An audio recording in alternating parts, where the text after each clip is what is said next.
might just give it a sec before we get a few more viewers jumping online.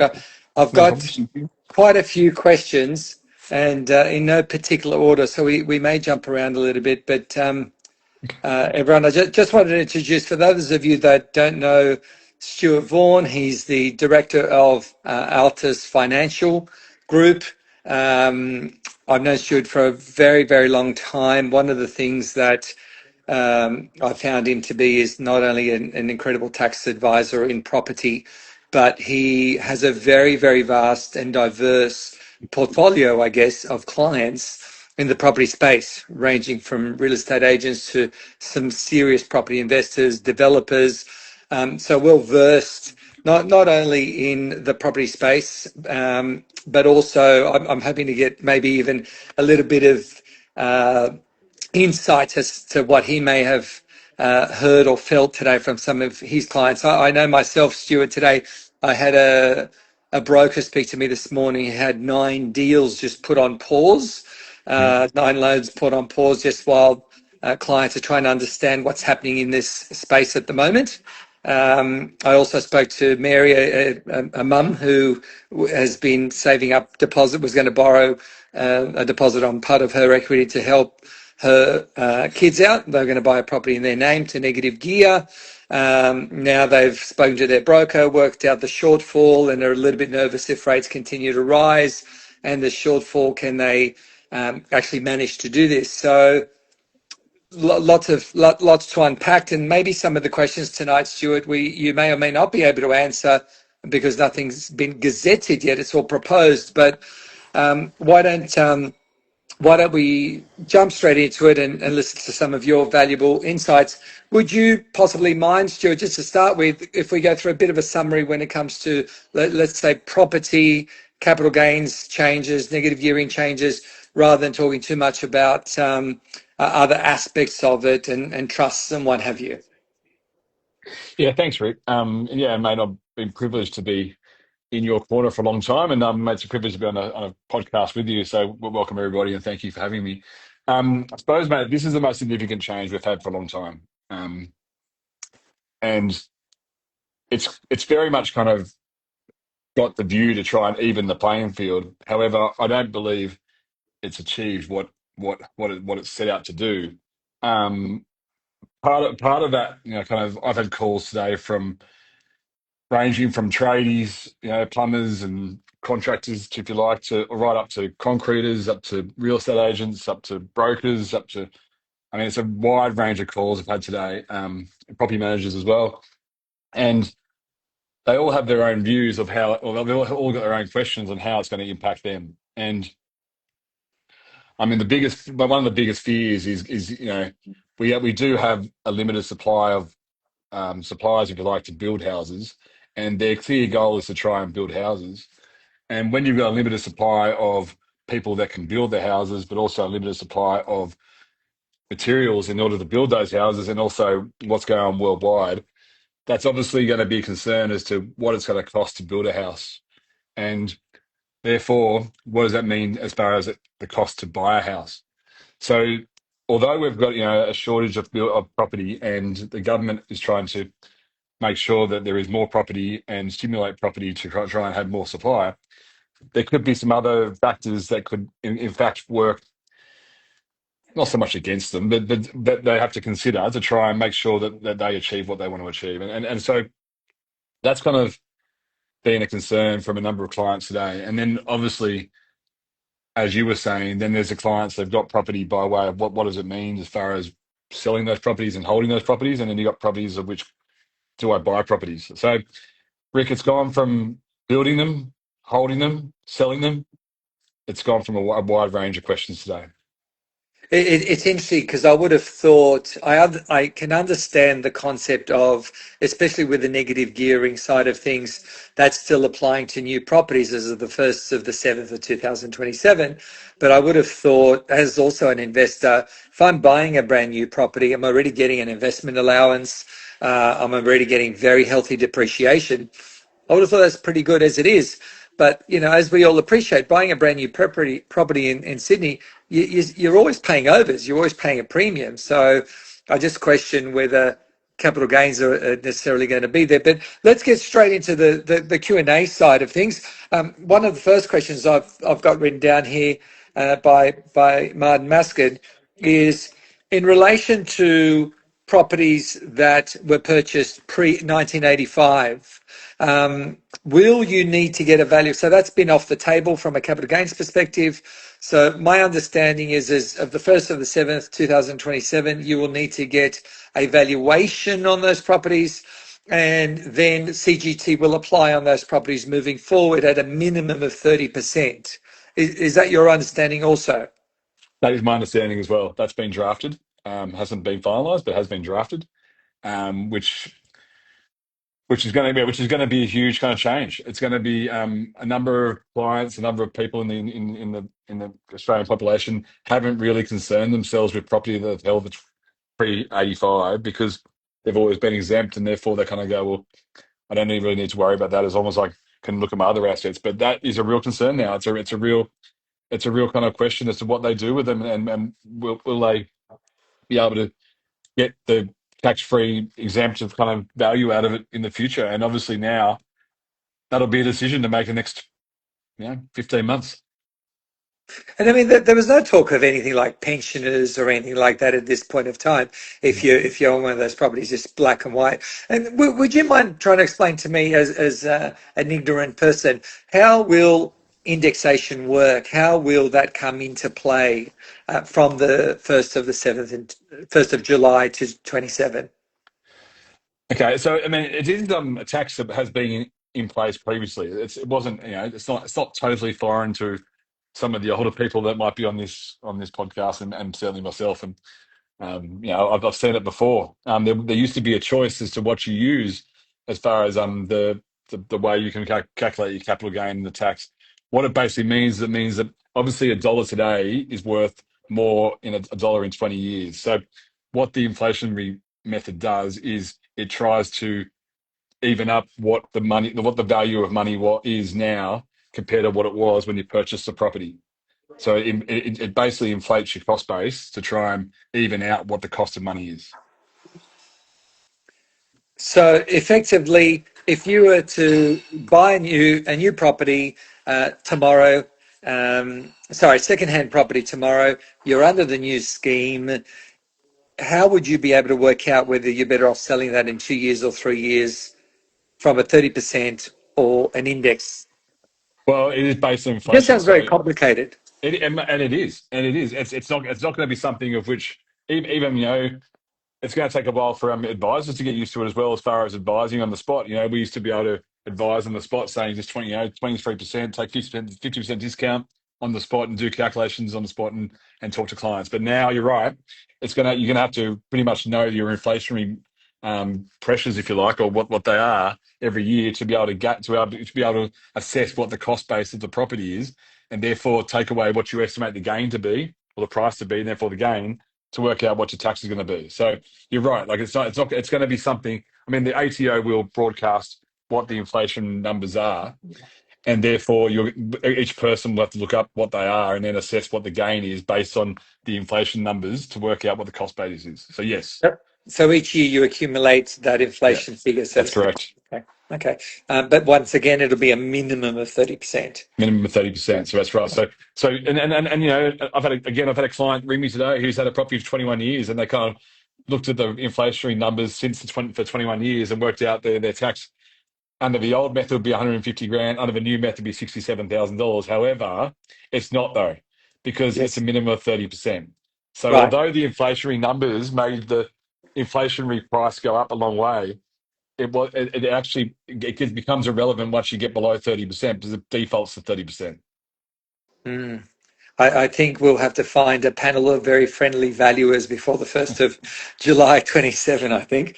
A negative gearing question that I've written down from Thomas. As negative gearing applies to new properties only, from yesterday's reading of the budget, what is the definition of new stock? If a developer, for example, is holding stock and hasn't been sold today, and no one's lived in it, does that qualify as new stock? That hasn't been that hasn't was it wasn't written in legislation last night. It wasn't finalised last night. I don't exactly know what the definition of it is. A question. It is a question that came up a number of times today in our internal seminars at work. Um, Yes. but it hasn't been broadcast as what the definition of it is. But What I the mean, criteria? that's Okay. right. That's right. Because another question that was asked is, would the changing of, say, a block of apartments that are on one title that become strated, block of six, one title, strated individually, does that become new stock? My Uh, understanding is it would, yes. right. Okay. Okay. Okay. Interesting. Um, Another negative gearing question that's been put forward. We have a property that is positively geared. You buy, okay, so we have a property that is positively geared, so not negatively geared, prior to the reading of the budget changes, proposed changes. We've now purchased a new property under the new regime. Can I offset the gains and the losses on one against the other on the second property? So the second property is making a loss, the first is making a positive gain. My understanding is yes, because you've got the game will go up, and therefore your income will go up, but the loss will be able to offset it. Yes, so that would be the perfect storm, and clients would try to get that. But as you said, mate, there's a number of things that are going to come at play as far as buying a new property. So um, yeah, I mean that's a blended kind of hybrid kind of situation that you're talking about as far as the old and the new. And yeah, so that would be something of which you could consider. Because my reading of things today was that they were suggesting that you can't offset it against wages, salaries, but if you're making a loss on one and a profit on the other, you can still blend, supposedly. So effectively, there's some sort of write-off still. Yeah, absolutely. There certainly is, and that's why I started by saying that there is a trying to get more new properties. So there certainly is, yes. Another question that was asked was in regards to self-managed super fund. I know we had this discussion briefly the other day, or a similar question was asked. If I have a property in a self-managed super fund, re capital gains after the date, will the same rules apply in terms of negative gearing, or are there special rules for self-managed super funds? Again, that wasn't broadcasted last night, and it wasn't written in. But if you take previous legislation into consideration, there is separate legislation for super funds. So, do you, in your opinion, obviously not holding you to it, do you think that there will be a separate rule for self-managed super funds, or it'll just be they'll just be another entity? Well, I don't actually know. It's not finalised. However, it is, as I said, it is has been set as a excuse me, has been set as as a separate entity in the past. A CGT question that's been put forward. Um, it's in regards to equities, and I must say I haven't been following that side of it. Do these changes affect the share market, equities, and commercial property? Is commercial property not affected by the CGT changes? Commercial property was set aside in the discussions today. So again, it's not finalised, but they were set aside to be determined later on. So at this point of time, they're not talking about changes to commercial property in terms of capital gains tax. Correct. I don't know how this one got in, but can you still negative gear shares? We weren't going to answer that, but anyway, it's there. So, any feedback on that? No, and again, that wasn't really part of the written legislation this morning. But my understanding is that will be looked at as well. But Uh, not determined. Has there been any mention of changes to unit trusts? Will unit trusts be affected, and or are they treated as just a normal entity? So unit trusts have to distribute their profits. So they would then pass on the profits to the unit holders, and the unit holders would then have a discretionary trust as being a unit holder or a person. So therefore, the legislation would then fall down to the unit holder. and what they are, not so much the unit trust. Okay. Oh, So they're yes. part. So Yes. so it's Okay. basically like it's more like a unit trust is basically a bucket, but then out the bottom of the bucket, there's got to be a place for the income to go, and then the place where the income is left, as far as the unit holder, they would be assessed as far as tax. Question that we had here, and it's something that I hadn't thought of, but obviously owning a small business, will I need to get a valuation on my small business as of the 1st of the 7th, 2025 for CGT? That is unclear because that is a different legislation again. That's more of a business um, sale of business concessions. So we have active asset discounts and we have 50% discounts and things like that. So that is a separate legislation, and it wasn't Brought up identified last in night. the Yeah, that's right. budget. Okay. That's right. All But right. that is separate, and I would encourage anybody to talk to our office as far as that how to deal with that because it is separate. Sounds like there's a lot of planning ahead for all of us while they navigate the finer detail. Yeah. Actually, this is an interesting question. What do we think will happen to the state government stamp duty pot, the golden goose, if transactions slow down? Actually, you do wonder if the golden goose slows down in terms of the amount of funds going in for stamp duty to state government. Will how will they react at the end of the day? And I mean, who knows, right? We're Well, speculating. oh, I don't know. I don't know the answer to that. However, stamp duty certainly is something of which they do bank on. I don't believe that this is going to be, you know, the end of property transactions. Like and I don't believe also that it's going to be a massive slowing down of property transactions. It will be a determination of the population to get used to it and work out the best way to deal with it. Um, you know, there is rent forces on what these legislation changes do. Does that mean that rents go up? If the rents go up, does that mean that property's attractive again? Because what everything that kind of the questions have been talking about so far is there a negative push on property? But there may well be a positive push on buying property because there might be a positive receipt as far as rents. It doesn't help renters, but it may well be mean that there's a bigger return. I mean, Rick, you and I work in some very nice areas, and as far as property, and we always talk about a low renting yield on property of say 3%, right? 3% Yes. is obviously less than what banks can get, right? So what does that mean? And so therefore we kind of go when you buy a property, you kind of go, well, like 3% doesn't pay 6% as far as interest, right? So you kind of go, well, that's negatively geared straight away. But then again, if we go, well, no, this is going to put an inflationary force on rents. Does that mean it gets closer to 6%? No, I'm not saying suggesting it will, but closer to, I'm saying, then does that make property attractive again? I think we can all speculate on what rents are going to do. I read an article today. I think it was from the Fin Review. I'm not quite sure, where they estimated that rents will go up by $2 a week. I mean, like, how can you model that sort of stuff at the end of the day? My attitude is it's just going to come back to market forces and competition.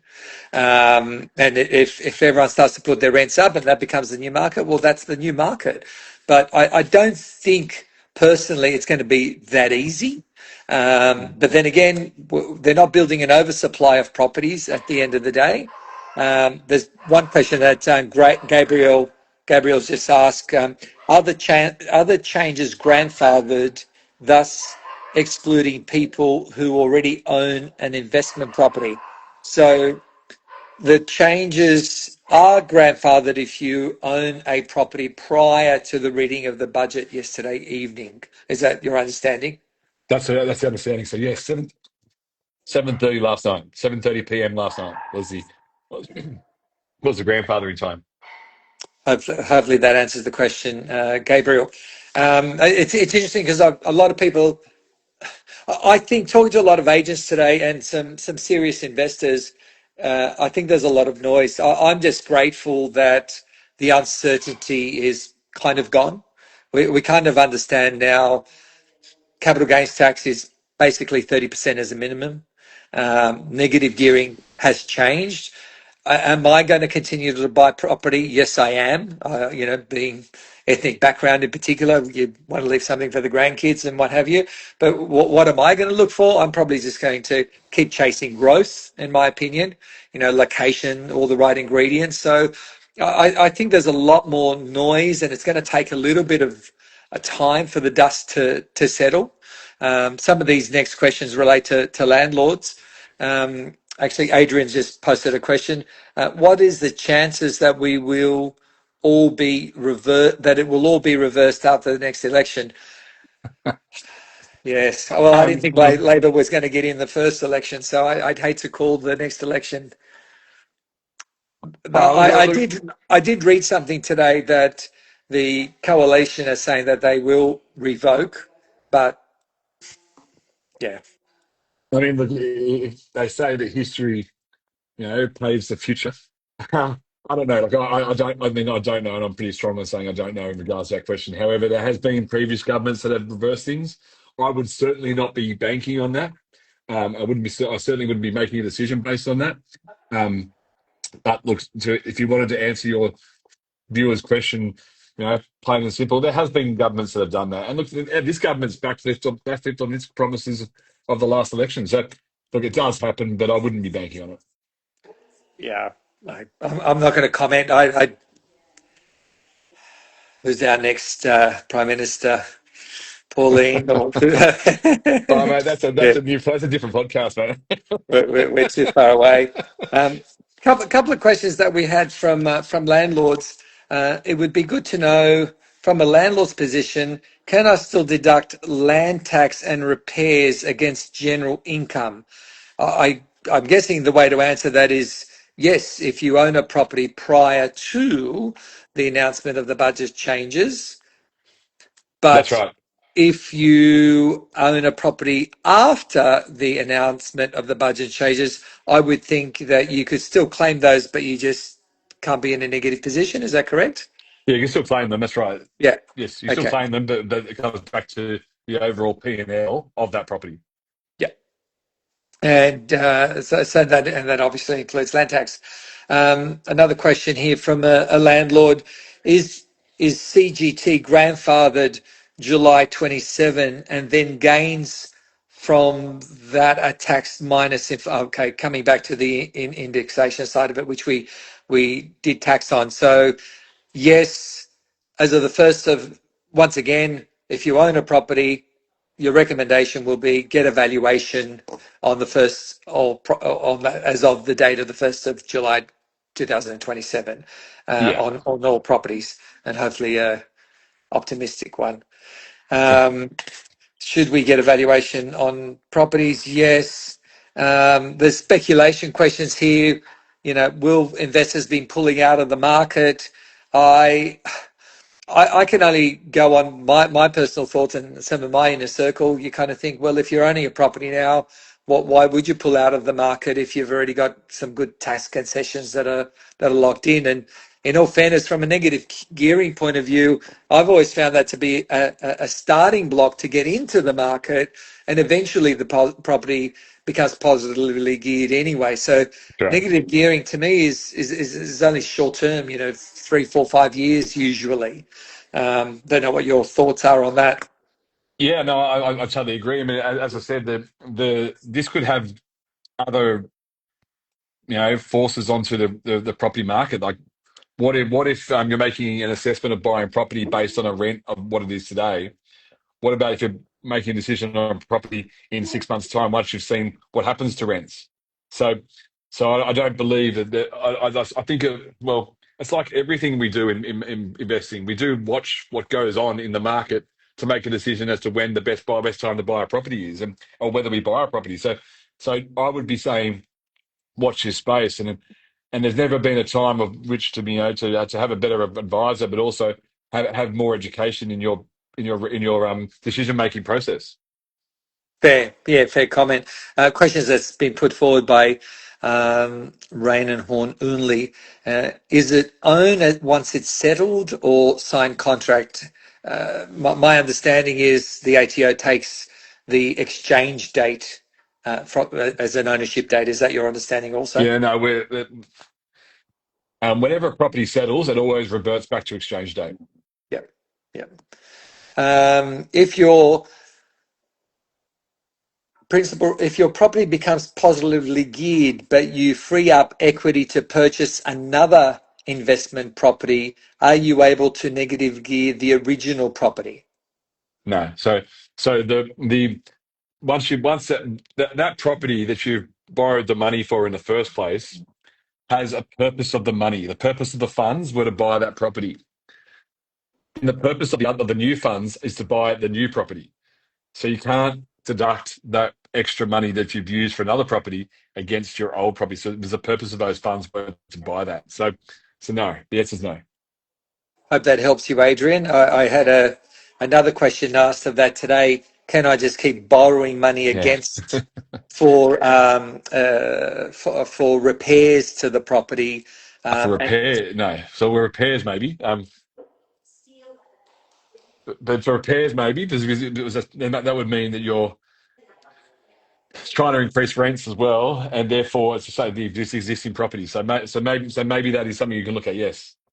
okay, and I presume if you had special levies and you didn't have the cash, you could Yeah. borrow against the property. You would think. Yeah. Okay. That's the same thing. Yes. Another question that's coming from Mishka. Owned an investment for 20 years, currently unencumbered. If I borrow against the equity, will the borrowed amount be subject to negative gearing? I think we've answered that. So No. no, that wouldn't be the case, Mishka. Kate Woods, if I currently own a PPOR and I later rent that out, a primary resident, I'm guessing, and I later rent that out, would I be able to negative gear it considering I owned it prior to the budget, Yeah. or is it an existing? I believe so, correct? It's existing. Yeah. Yep. So if you had an existing property, whether it's your principal residence or investment, if you have a change of usage from principal to investment, you should be able to claim that. Yeah, Um, that's what I mean. That'll have a flow on. So Kate moving out of that property, she's going to go look for a rented property, or she's going to buy, whichever way. So she's going to have other forces going on. There's other things to consider. Another question that's come in, getting off the topic, Lou. Sounds like we're all wanting some free advice, Stuart. Yes. Uh, uh, what is the My phone's on, by the way. Oh, wait, um, email's on too. will the 6 year principal residence allowance still stay in? I think that's in relation to capital gains tax from your principal residence going to investment and flipping back. I'm guessing That's the absentee rule. So the that's a absentee different. rule, that's the absentee rule where you can leave a property for 6 years and therefore be capital gains tax free. That wasn't mentioned last night. So Okay, again, good news. that doesn't mean it's constant, but it wasn't mentioned last night. So within now in Parliament that has been set to set these legislation, I suspect that would come out again. Another one from Adrian. He's on fire. She is on fire tonight. I'm looking at the photo. Sorry, Adriana, I should say. Are they going to do an inquiry on all the politicians who offloaded their investment properties from last night's budget? Well, No comment. maybe we should. Yeah, maybe we should, Adrian. Yeah, I don't know the answer to that. That'd be diabolical if someone found out something like that. It's interesting because a few of the questions we had asked today from the community, from people was, what do we as agents genuinely think is going to happen to the market? I think the owner-occupied market is more affected by interest rates Yeah, than what we're talking about negative gearing. I think it'll also depend on suburb to suburb.